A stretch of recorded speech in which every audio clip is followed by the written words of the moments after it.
പ്രിയമുള്ള സുഹൃത്തുക്കളെ, സമകാലികത്തിന് ഒരു ഇൻഫോർമേറ്റീവായ വീഡിയോയിലേക്ക് എല്ലാവർക്കും സ്വാഗതം. ഇന്നത്തെ വീഡിയോയിൽ ഞാൻ നിങ്ങളുമായി പങ്കുവെക്കുന്നത് കുറച്ച് ദിവസങ്ങളായി നമ്മൾ കേൾക്കുന്ന ഒരു വാർത്തയെക്കുറിച്ച് തന്നെയാണ്. ലോക കോടീശ്വരനായ ഇലോൺ മസ്ക് അദ്ദേഹത്തിന്റെ സ്റ്റാർ ലിങ്ക് എന്നറിയപ്പെടുന്ന ഉപഗ്രഹ ഇന്റർനെറ്റ് സംവിധാനം നമ്മുടെ രാജ്യത്ത് വരാൻ പോവുകയാണ്. ആദ്യഘട്ടത്തിലൊക്കെ ശക്തമായ പ്രതിഷേധം അറിയിച്ച ഇന്ത്യയിലെ ഭീമൻ കമ്പനിയായ റിലയൻസ് അടക്കം ഇപ്പോൾ സ്റ്റാർ ലിങ്കുമായി ഇലോൺ മസ്കിന്റെ മുന്നിലെത്തിക്കൊണ്ട് എഗ്രിമെന്റ് കരാർ ഒപ്പുവെക്കുന്ന ഒരു സാഹചര്യമാണ് നമ്മൾ കണ്ടുകൊണ്ടിരിക്കുന്നത്. എയർടെൽ അടക്കമുള്ള രാജ്യത്തെ മുഖ്യധാര ഇന്റർനെറ്റ് സേവനങ്ങൾ നൽകുന്ന കമ്പനികളൊക്കെ ഇലോൺ മസ്കുമായി ധാരണയിലെത്തുകയാണ്. ഇന്ന് തന്നെ കേന്ദ്ര IT മന്ത്രി ഇലോൺ മസ്കിനെ സ്വാഗതം ചെയ്തുകൊണ്ട് അതല്ലെങ്കിൽ സ്റ്റാർലിങ്കിന്റെ വരവൊക്കെ ഏറെ പ്രതീക്ഷയോടുകൂടി കാണുന്നു എന്ന രീതിയിലുള്ള പ്രസ്താവനയും ഇറക്കിക്കഴിഞ്ഞു. നരേന്ദ്രമോദി ഇലോൺ മസ്കുമായി കൂടിക്കാഴ്ച നടത്തുന്നതും അതിന്റെ തൊട്ടു പിന്നാലെ തന്നെ ഇത്തരത്തിലുള്ള കരാറുകളൊക്കെ വരുന്നത് ഏറെ അത്ഭുതത്തോടു കൂടിയിട്ടാണ് നമ്മൾ നോക്കിക്കാണുന്നത്. ഇലോൺ മസ്കിനും സ്റ്റാർലിങ്കിനും ഇന്ത്യയിൽ പച്ചക്കൊടി കാണിക്കുന്നത് അമേരിക്കയിൽ ട്രംപിന്റെ വരവോട് കൂടിയിട്ടാണ്. ട്രംപിന് സൗഹാർദ്ദമുള്ള രാജ്യങ്ങളിലൊക്കെ ഇലോൺ മസ്കിന്റെ പുതിയ വിപണി അതല്ലെങ്കിൽ പുതിയ ആധുനിക സാങ്കേതിക വിദ്യക്ക് അവസരം തുറന്നു നൽകുന്നു എന്ന് വേണം നമ്മൾ മനസ്സിലാക്കാൻ. ഏതായാലും രാജ്യത്ത് ഇത്തരത്തിലൊരു പുതിയ സമൂലമായ മാറ്റം വരുമ്പോൾ അത് നമ്മുടെ രാജ്യത്ത് സാധാരണക്കാരായ ജനങ്ങളെ ബാധിക്കുമെന്ന കാര്യത്തിൽ യാതൊരുവിധ തർക്കവുമില്ല. കാരണം ഇന്ന് നമ്മുടെ രാജ്യത്ത് ഒരു ശരാശരി മനുഷ്യൻ ഉപയോഗിക്കുന്ന ഒരു നിത്യോപയോഗ സാധനമായി ഇന്റർനെറ്റും അതിന്റെ സേവനങ്ങളും മാറിയിട്ടുണ്ട്.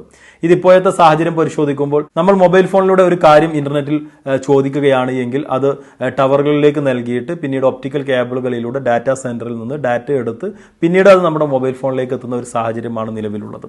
എന്നാൽ അതൊക്കെ മാറാൻ പോവുകയാണ്. ഇങ്ങനെയുള്ള ടവറുകൾ അതല്ലെങ്കിൽ കേബിളുകൾ ഒപ്റ്റിക്കൽ ഫൈബേഴ്സ് കേബിളുകളൊക്കെ പോകാൻ പോവുകയാണ്. മറിച്ച് ഒരു ഉപഗ്രഹ സംവിധാനത്തിന്റെ കീഴിലേക്ക് ഇന്റർനെറ്റ് എന്ന് പറയുന്ന വലിയൊരു ആശയത്തെ വലിയൊരു അത്ഭുതത്തെ എത്തിക്കുകയാണ് ഇലോൺ മസ്ക് ചെയ്തത്. ഇതിനു വേണ്ടിയിട്ട് 10,000-കണക്കിന് ഉപഗ്രഹങ്ങളാണ് ഭൂമിയുടെ ഭ്രമണപഥത്തിൽ നിന്ന് കൂടുതൽ ദൂരെയല്ലാതെ ഏകദേശം ഒരു 350-ന്റെയും 500 കിലോമീറ്ററിന്റെ ഉള്ളിലായിട്ട് നിക്ഷേപിക്കുന്നത്. അങ്ങനെ അവിടെ 40,000-ഓളം വരുന്ന ഉപഗ്രഹങ്ങളുടെ ഒരു വലിയ ലോകം സൃഷ്ടിക്കുകയും അതിൽ നിന്ന് ലോകത്ത് എവിടേക്കും ഇന്റർനെറ്റിന്റെ സേവനങ്ങൾ ലഭ്യമാക്കുക എന്ന ഒരു വലിയ ദൗത്യമാണ് അവിടെ നിർവഹിക്കപ്പെടുന്നത്. സ്റ്റാർലിങ്കിന്റെ സേവനങ്ങൾ ഇപ്പോൾ ഒട്ടുമിക്ക രാജ്യങ്ങളിലും എത്തി തുടങ്ങിയിട്ടുണ്ട്. എന്നാൽ ഇന്ത്യ എന്ന് പറയുന്ന കൂടുതൽ ജനങ്ങൾ തിങ്ങി വസിക്കുന്ന ലോകത്ത് രണ്ടാമത് ജനസംഖ്യയുള്ള ഒരു വലിയ രാജ്യം, കൂടുതൽ ആളുകൾ മൊബൈൽ ഫോൺ ഉപയോഗിക്കുന്ന ഒരു രാജ്യം, അപ്പോൾ മറ്റു 10 രാജ്യങ്ങളിൽ സേവനം ലഭിക്കുന്നതിനേക്കാൾ 10 ഇരട്ടി മടങ്ങ് ഇന്ത്യയിൽ ഒരൊറ്റ രാജ്യം കൊണ്ട് ലഭിക്കുന്നു എന്നുള്ളതാണ് ഇവരുടെയൊക്കെ ഇന്ത്യ ലക്ഷ്യമിടുന്നത്. രാജ്യത്ത് 30 കോടിയിലധികം ആളുകൾക്ക് ഇന്റർനെറ്റ് ബ്രോഡ്ബാൻഡായി എത്തിക്കുന്നത് എയർടെൽ ആണ്. 1.4 കോടിയോളം വരുന്ന ആളുകളിലേക്ക് എത്തിക്കുന്നത് ജിയോയുണ്ട്. പിന്നീട് മൊബൈൽ ഫോൺ ദാതാക്കളുണ്ട്. അപ്പോൾ ഇവിടെ ഇന്റർനെറ്റ് എത്തിക്കുന്നതിന് ഒരു സംവിധാനം നിലവിൽ നമ്മുടെ രാജ്യത്തുണ്ട്. എന്നാൽ അതൊക്കെ മാറി മറയാൻ പോകുന്നു എന്ന് വേണം നമ്മൾ കരുതാൻ. നമ്മുടെ രാജ്യത്ത് ടെലികോം മേഖലയിൽ സേവനങ്ങൾ നൽകുന്നതിനായി സ്പെക്ട്രം ലേലത്തിനെടുത്തുകൊണ്ടാണ് സാധാരണയായി ചെയ്യാറുള്ളത്. എന്നാൽ അതിൽ നിന്ന് ഒരു ഇളവാണ് ഇലോൺ മസ്കിന് നൽകിയിരിക്കുന്നത്. പകരം ലൈസൻസ് സംവിധാനം ഏർപ്പെടുത്തണമെന്ന്. അത് ട്രായ് അംഗീകരിച്ചതോടു കൂടിയിട്ട് റിലയൻസ് അടക്കമുള്ള മുഖ്യധാര കമ്പനികളൊക്കെ ശക്തമായ പ്രതിഷേധവുമായി വന്നിരുന്നു. എന്നാൽ ഇപ്പോൾ ഏറ്റവും അവസാന ഘട്ടത്തിൽ ആ ഒരു കാര്യത്തിൽ മാറ്റം വരുത്താതെ തന്നെ ഇലോൺ മസ്കുമായി കരാറിൽ ഏർപ്പെടുന്നതാണ് നമ്മൾ കാണുന്നത്. അതായത് ഇലോൺ മസ്കിന്റെ പുതിയ വിപ്ലവം നമ്മുടെ രാജ്യത്ത് നടപ്പാക്കുന്നതോടുകൂടി കേബിളുകളിലൂടെയും ടവറുകളിലൂടെയൊക്കെ ഇന്റർനെറ്റ് സേവനം ലഭ്യമാക്കുന്ന കമ്പനികൾ പിന്നോട്ട് പോകും. അതിവേഗം എന്ന് പറയുമ്പോൾ നമുക്ക് ചിന്തിക്കാൻ സാധിക്കുന്നതിനപ്പുറത്തേക്കുള്ള ഒരു വലിയ വേഗതയിലേക്കാണ് ഈ ഒരു സംവിധാനം മാറുന്നത്. ഇതിന്റെ ഗുണങ്ങൾ പരിശോധിക്കുമ്പോൾ നമുക്ക് ഒറ്റനോട്ടത്തിൽ തന്നെ മനസ്സിലാകാം. ഇപ്പോൾ നിലവിലെ സാഹചര്യം പരിശോധിക്കുമ്പോൾ ടൗൺ ഏരിയകളിൽ അതല്ലെങ്കിൽ കൂടുതൽ ജനങ്ങൾ തിങ്ങിപ്പാർക്കുന്ന ഇടങ്ങൾ കണ്ടെത്തിയിട്ടാണ് ടവറുകളും അവിടേക്ക് കൃത്യമായ റേഞ്ചുകളൊക്കെ എത്തിക്കുന്നത്.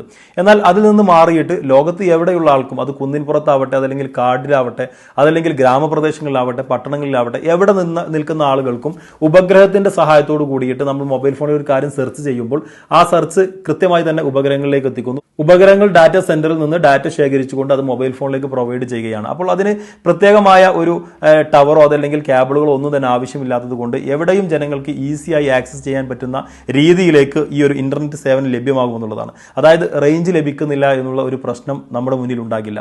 അനധിവിദൂരമല്ലാത്ത ഭാവിയിൽ ഇലോൺ മസ്കിന്റെ ഈ ഒരു ലോകം നമ്മുടെ രാജ്യത്ത് യാഥാർത്ഥ്യമാകുമെന്ന് തിരിച്ചറിഞ്ഞതിന്റെ പശ്ചാത്തലത്തിലാണ് ഭീമൻ കമ്പനികളൊക്കെ ഇലോൺ മസ്കിന്റെ സഹായം തേടുന്നത്. ഇതിൽ ഒരു കാര്യം വ്യക്തമാണ്. ഇലോൺ മസ്കിന്റെ സ്റ്റാർലിങ്കുമായി മത്സരിക്കുക എന്ന് പറയുന്നത് നമ്മുടെ രാജ്യത്തുള്ള ഒരു കമ്പനികൾക്കും പ്രായോഗികമായ ഒരു കാര്യമല്ല. കാരണം അത്രമാത്രം ഉയർന്ന നിലവാരത്തിലാണ് അതല്ലെങ്കിൽ അത്രമാത്രം ചിന്തിക്കാൻ പോലും സാധിക്കാത്തിടത്താണ് ഇലോൺ മസ്കും സ്റ്റാർലിങ്കും സ്പേസ് എക്സ് ഒക്കെ നിൽക്കുന്നത്. അപ്പോൾ അവരുമായി മത്സരിക്കുന്നത് ബുദ്ധിയല്ല എന്ന് മനസ്സിലാക്കിയിട്ടാണ് അവരുമായി ഒരു ധാരണയിലേക്ക് എത്തുന്നത്. അപ്പോൾ ഇവിടെ സ്വതന്ത്രമായി ഇലോൺ മസ്ക് പ്രവർത്തിക്കാൻ തീരുമാനിക്കുന്ന ഒരു സാഹചര്യം ഉണ്ടായാൽ സ്വാഭാവികമായിട്ടും ഇലോൺ മസ്ക് നേരിട്ട് തന്നെ സേവനങ്ങൾ ജനങ്ങളിലേക്ക് എത്തിക്കുന്ന ഒരു സാഹചര്യം ഉണ്ടാകും. അതിന്റെ വില നിശ്ചയിക്കുന്നത് അവരായിരിക്കാം. ജിയോ 2016 ആദ്യഘട്ടത്തിലൊക്കെ വന്ന സമയത്ത് നമുക്ക് എല്ലാവർക്കും അറിയാം, അന്ന് 1 GB ഡാറ്റ ലഭിക്കണമെങ്കിൽ 190 രൂപ മുതൽ 250 രൂപ വരെ ചെലവഴിക്കേണ്ട സാഹചര്യം ഉണ്ടായിരുന്നു. അവിടെയാണ് ജിയോ ആദ്യമായി സൗജന്യമായി ഇന്റർനെറ്റ് സേവനം അൺലിമിറ്റഡായി നൽകുന്നത്. അതിൽ നിന്ന് വലിയ ഉപഭോക്താക്കളുടെ പട്ടികയാണ് എല്ലാ മേഖലകളിൽ നിന്നും ജിയോയ്ക്ക് ലഭിച്ചത്. പിന്നീട് ജിയോ ഇതിന് വില നിശ്ചയിച്ചു, പതുക്കെ ഈ വില വർദ്ധിപ്പിച്ചു. ഇപ്പോൾ കാണുന്ന രീതിയിലേക്ക് വില എത്തി നിൽക്കുകയാണ്. അതുപോലെ ഒരു വിപ്ലവമായിരിക്കാം ഒരുപക്ഷെ 2026 കൂടിയിട്ടൊക്കെ സ്പേസ് എക്സിന്റെ സ്റ്റാർലിങ്ക് ഇവിടെ നമ്മുടെ രാജ്യത്ത് വരുന്നതോട് കൂടിയിട്ട് വരാൻ പോകുന്ന മാറ്റം. സ്വതന്ത്രമായി പ്രവർത്തിക്കാനുള്ള അനുമതി ലഭിക്കുന്ന മുറക്ക് സ്വാഭാവികമായിട്ടും അത്തരം മേഖലയിലേക്ക് പോകും. ഇലോൺ മസ്ക് എന്നല്ല, ഏത് കച്ചവടക്കാരനെ സംബന്ധിച്ചിടത്തോളം ഇന്ത്യ എന്ന് പറയുന്നത് പുരാതന കാലം തൊട്ട് തന്നെ കച്ചവടക്കാരുടെ കണ്ണ് പതിഞ്ഞ ഒരു നാടാണ്. ഇത്രമാത്രം ജനസംഖ്യയുണ്ട്, പ്രബുദ്ധമായ ജനങ്ങളുണ്ട്. ഇതിൽ ഇന്റർനെറ്റ് മേഖലയിൽ പരിശോധിക്കുമ്പോൾ ഏകദേശം 2026 കൂടിയിട്ട് 100 കോടിയോളം വരുന്ന ആളുകൾ മൊബൈൽ ഫോൺ ഉപയോഗിച്ച് പഠിക്കുമെന്നാണ് പറയുന്നത്. അത്രയും ആളുകൾ ഇന്റർനെറ്റ് ഉപയോഗിക്കുന്ന സാഹചര്യം ഉണ്ടാകും. അപ്പോൾ ഇതൊക്കെ കണ്ണിൽ കണ്ടുകൊണ്ടാണ് ഇവർ ഇങ്ങോട്ട് കാലെടുത്ത് വെക്കുന്നത്. അപ്പോൾ ഇലോൺ മസ്ക് ഒരു ഒറ്റ കമ്പനിയായി അതല്ലെങ്കിൽ ചോദ്യം ചെയ്യപ്പെടാൻ സാധിക്കാത്ത രീതിയിലേക്ക് വളർന്നാൽ പിന്നീട് ഇന്റർനെറ്റിന്റെ വില നിശ്ചയിക്കുന്നത് അവരായിരിക്കാം.